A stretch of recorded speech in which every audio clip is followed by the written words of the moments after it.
Hello guys, samahan niyo ako papunta sa area. Ang inyong soldier ay maglalakad sa ilog. Diyos ko, ang balas. Dahil matubig ang ilog, my God, tatawid tayo.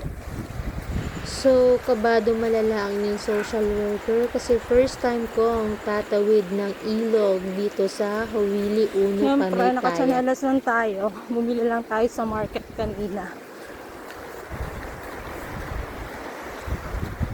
Hindi kaya ng motor. Ito pala yung nilalakad. Ano yung nilalakad?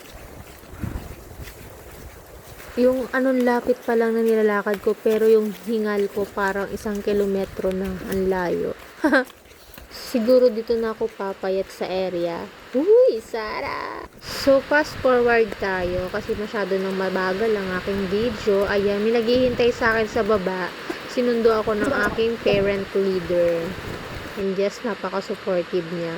So, tapos na akong tumawid doon sa pinakamalakas na agos ng ilog. Kaya dito naman.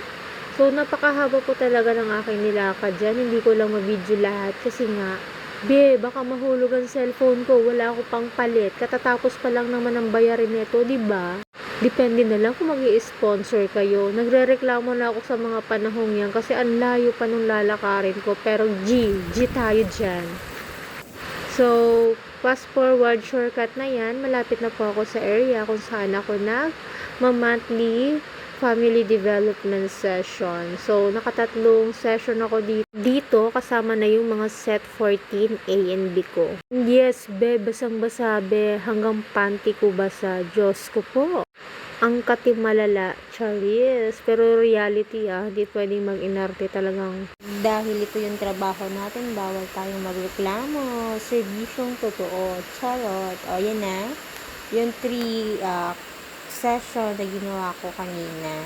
And yes, after this monthly family development session, ay uwi na ulit. And yes, kabado ako malala. Bakit? Kasi umambon, baka tumaas na naman ng ilog. And hindi na ako naglakad kasi ipinahatid na ako sa asawa ng aking parent leader na sumundo sa akin kanina.